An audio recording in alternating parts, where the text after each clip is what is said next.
I'm Steve. I'm the director here at Synergist, which is the UK's leading agency management system. I've worked with agencies for well over 25 years now, and that's from small, independent to much kind of larger integrated teams. And utilization is often seen as one of the key measures a lot of those agencies' success, but it's not also it's also one of the ones that most talked about, but also one that's least understood. So I want to start with a simple question. How confident are you in your utilization numbers right now? Because for most agencies, the issue isn't that utilization is completely unclear, it's that it's incomplete. So put that into context. Imagine you have a team of 10 designers that each charge out, say, I don't know, £100 an hour. With a utilization rate of around 60%, I think the UK average is around 62. Over the course of a year, that team would generate just over £1 million in revenue. Now, if you increase that to around 70%, and suddenly that becomes over 1.2 million. So that's an extra 200 grand without hiring anybody new. So we know that small changes in utilization have a huge impact on revenue. But even when agencies set realistic targets, they often find themselves, their teams struggling to hit them. And that's usually not because people aren't working hard, it's because the data that they're relying on is delayed or it's incomplete or it's difficult to trust, which makes it really hard to take action with confidence. And that results in missed revenue opportunities, over servicing, and teams that are either stretched too thin or not fully utilized. And that's where margins quietly disappear through underutilization, over servicing, and missing time. So today I want to show you how Synergist helps you move beyond that guesswork and gives you a clear, real-time view of utilization so you can actually manage it and not just measure it. Okay, so in this webinar, which should last around about 20 minutes, we're going to cover these key areas. So firstly, how to see the full picture instantly. So bringing together both chargeable and non-chargeable utilization into one real-time view. So seeing how to track performance across teams, roles, individuals, but also benchmark this against your targets. Next, spotting over and underutilization. So understanding where time is being spent is critical, but acting on it quickly is where the real value lies. So we'll show you how to identify over and underutilized resources, understand the cost implications, and make proactive resourcing decisions before it impacts on your delivery or profitability. Then find missing time. So untracked time and scope creep can quietly erode margins. So we'll demonstrate how to quickly find missing timesheets, highlight jobs that exceeded budgets, and give you the visibility needed to address those issues before they become too costly. And then finally, we'll explore how forward planning transforms utilization from a reactive metric into a strategic tool. So you'll see how to forecast capacity across departments, teams, helping you stay ahead of demand, balance workloads, and avoid those last-minute resourcing challenges. Okay, so it's nice and it's one thing for me to tell you how great Synergist is and the benefits of Synergist, but I think it's even more powerful to hear it directly from businesses that are using it every day.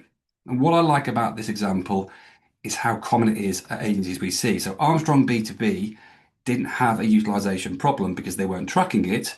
They had a utilization problem because what they were tracking wasn't working with how they'd kept up with their growth. So they went from 20 to 50 people, and suddenly junior team members were underutilized, senior people overbooked, and the imbalance was starting to impact on both delivery and the team well-being. And that's a really important point. Utilization isn't just a financial metric, it's an operational one. It impacts how work gets delivered, how a team feels day to day, and ultimately how profitable your agency is. What they needed wasn't just more data, they needed visibility and more control.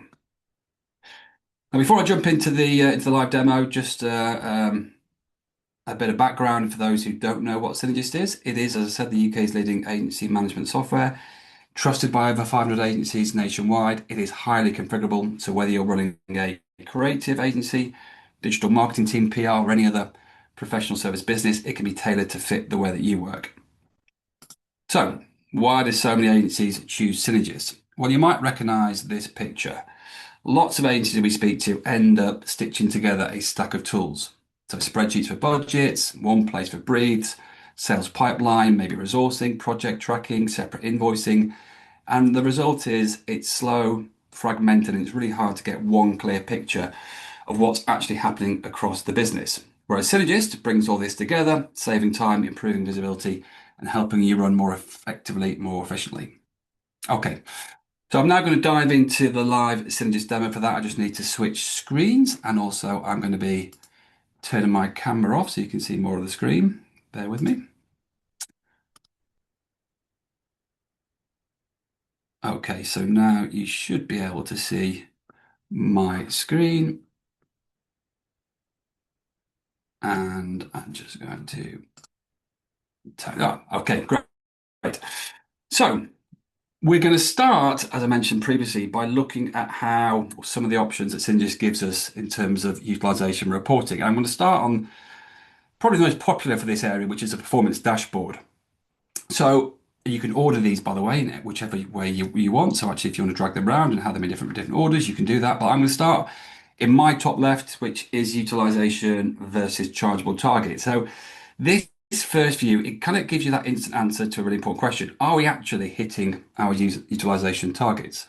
So rather than digging through reports, you can see how much chargeable time has been delivered compared to what was expected. And importantly, those targets aren't a one size fits all. In the system, you can set individual chargeable targets per team member.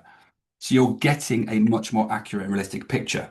So, for example, what we often see is a creative director might have a much lower chargeable target, whereas a junior designer would typically have a high one.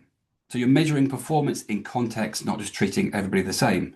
Now, if you're hitting this 100% line, that's great. And by the way, that's 100% of your target, not 100% utilization, not to scare you. Then that's great, you're on track. If you're not, this is your early warning sign. So it tells you whether you've got unused capacity or whether something is stopping teams from hitting targets. So this isn't just a metric, it's almost kind of a trigger for more action. Then we move down here. This is your resource utilization summary. This is really where the insight starts to come to life. So instead of just seeing the headline percentage, you can understand why you're hitting or missing your targets. So what this is showing is required hours. So we start to see total available capacity, total hours recorded, what's actually being logged via timesheets, and of those, how many were chargeable against the target and how many were non-chargeable.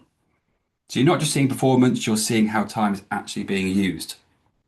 And that's where the key questions get answered. Are people fully utilized? Is there unused time? Is time being recorded properly? Are we hitting chargeable targets or maybe drifting into doing more kind of non-billable work?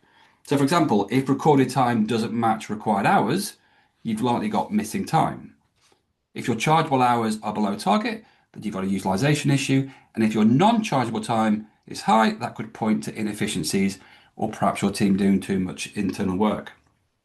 So instead of guessing, you can pinpoint exactly where the gap is and hopefully take action to fix it.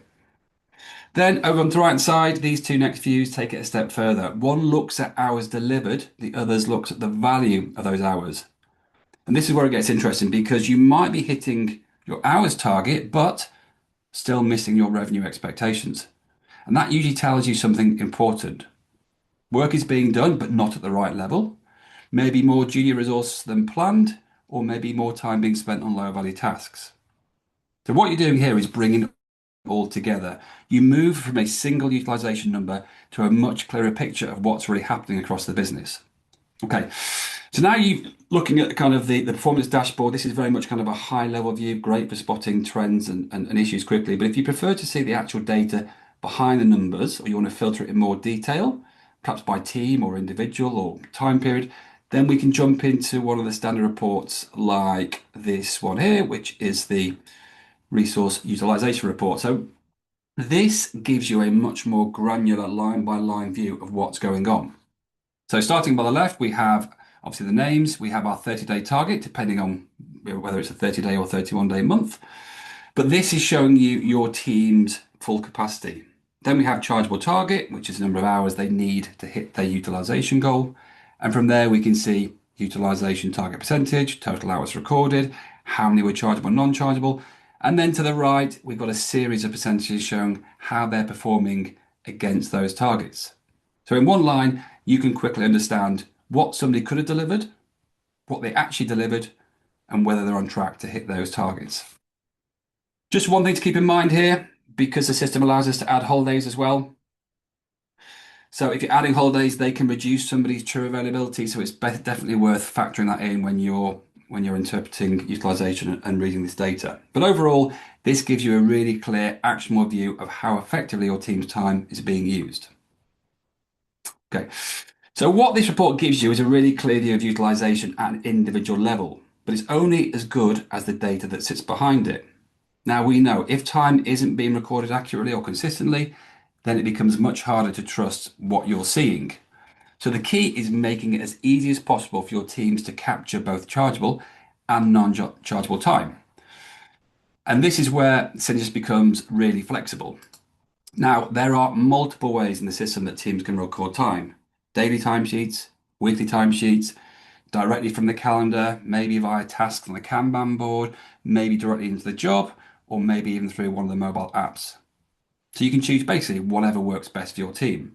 One of the most popular options though is what you're seeing here, which is the weekly timesheet. It's simple, it's quick to use, and it makes it really easy for people to log their time as they go.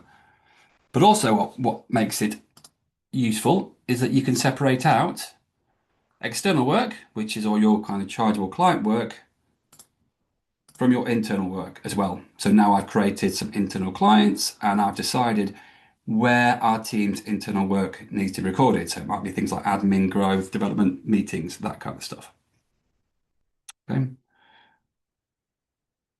So what you're not doing here is just getting people to capture time. They're capturing it in a way that feeds directly into your utilization reporting. So at the bottom here as well, it even shows of the required hours, individual team members can keep an eye of kind of how much is chargeable, how much is non-chargeable. So the easier it is for your teams to log their time properly and more accurately, the more useful the utilization data becomes. And once you've got those processes in place, the final step is making sure that everything's being captured. So before we start doing more utilization analysis, it's also worth running the missing timesheet report. And this will allow you to spot any gaps. Now, this is a really popular or unpopular, depending on which way you look at it, report, because it gives you a really quick view of who hasn't logged their time, or how many hours are missing, or where the gaps are across the week. So before we act on utilization, this is a great sense check, just to make sure that data you're looking at is complete and reliable. Okay.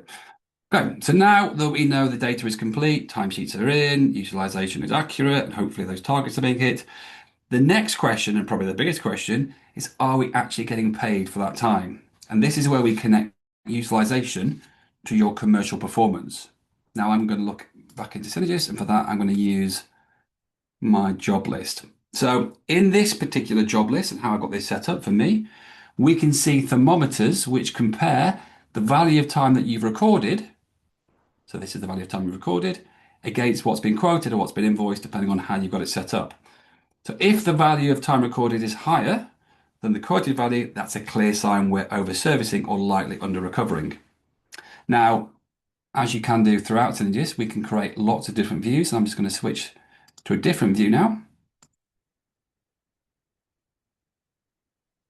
So in this view here, we're not just looking at what's already been delivered, but also what's booked in the schedule and still to come.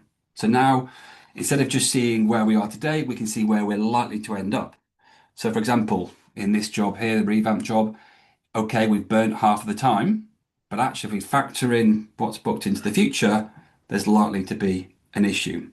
And that's a really important shift because it allows you to spot under recovery before it happens, not just after the job has already overrun. And this is where now, if that is an issue, we can start to drill in to understand why. We can look at where time is being spent, who's working on it, and how that compares to the original scope or budget. And there are usually a few reasons behind that happening. Either the job has gone over scope, more time has been spent than planned, or maybe the mix of resources wasn't quite right. But importantly, this isn't always an issue. If the scope has changed, at this point, it gives you the opportunity to have a commercial conversation with the client before it becomes an issue. So this is the key link. Utilization tells us people are busy, but this shows us whether the time they're actually doing is being recovered. Because high utilization on its own doesn't always guarantee profitability. It just means that we're working harder. What we really want, in an ideal world, is a bit of both. High utilization with strong recovery.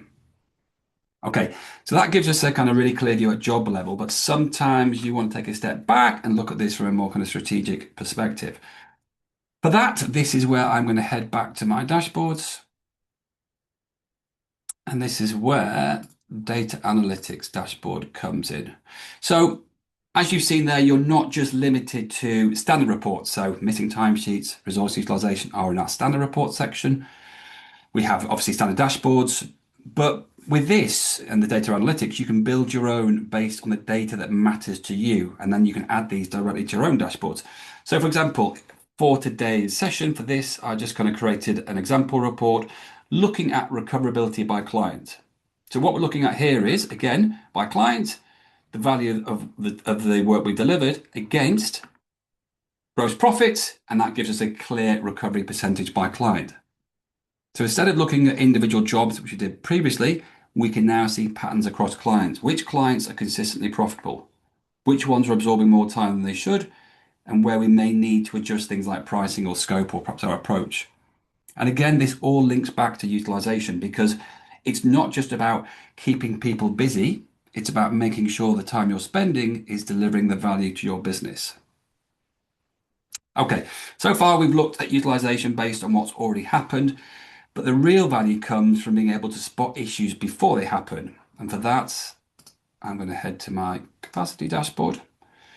Okay, so instead of looking backwards, this gives us a much more forward-looking view of how our teams are being used. So here we can quickly see where we've got perhaps too much non-chargeable or internal time booked, where there's unused capacity or availability, and equally where teams are fully booked or even over capacity. Okay. So from a utilization perspective, this becomes really powerful. If we're seeing too much internal time or availability, we've got potential underutilization issues coming. No availability at all, we risk overloading the team, which can lead to burnout or inefficiencies. And both of these will ultimately impact performance and profitability. But this also helps with kind of bigger agency decisions. So do we need to rebalance the work across the teams? Do we need to bring in freelancers or even start thinking about hiring? So you can shift here from looking at individual resources or teams. So this is where everything comes together. Instead of kind of reacting to those utilization issues after the fact, you can start to forecast and manage them in advance. And that's really the goal, not to measure utilization, but to stay ahead of it. Now, the capacity dashboard helps us to understand how work is delivered, but there's another really important piece of this that agencies don't always connect. Because before you can fully utilize your team, you actually need to have sold the work, and that's where the sales dashboard comes in. So now, if we look at this, this gives us a clear view of how many hours we've sold in this given period versus the total number of chargeable hours available. So straight away, we can start to see there's a gap. And this is the key point. If you haven't sold enough hours, there simply isn't enough work in your pipeline for your team to hit their utilization targets. And when that happens, it usually shows up as either more time being spent on non-chargeable client work or more time being spent on internal tasks. So utilization drops not because of performance, but because there isn't enough work to support it. Now, to make this even more powerful, I can switch the view. So we're looking at the same data, but this time we're identifying it by resource type. So now we can see where we've sold enough work and where there might be a shortfall for a specific skill set. So for example, we might have plenty of design work sold, but not enough digital or client service work. And this is where it becomes really actionable. It can help you shape your future commercial decisions. So what work should be prioritized in the pipeline? Perhaps you can do some deals. Where do we need to focus our sales efforts? How do we align what we're selling with the capacity that we actually have? So when you bring all that together, sales tells you whether you've got enough work coming in, capacity shows you how that work is being delivered, and utilization shows you how effectively it's being executed. And that's how you move from reacting to utilization issues to predicting and preventing them before they happen. So if you want to hit your utilization targets, I would say it starts with selling the right work, not just trying to work your teams harder. Okay, that brings us to the end of today's utilization webinar. I hope you found it useful and it's given you some practical ideas on how better understand and manage utilization. If Synergist looks like it could work for your agency and you'd be interested in a deeper dive, please do let us know. We'd be more than happy to walk you through it in more detail. Also, if you are interested in the wider topic of utilisation, Kate and I have an agency masters webinar on our YouTube channel that focuses on maximising agency utilisation. It's not specifically about Synergist, but more around the science behind it and some practical tips about how you can apply that to your agency. And you'll also find that alongside a host of other webinar content too on our YouTube channel. Thanks again for joining me this morning. I hope you found it useful and look forward to you joining another session soon.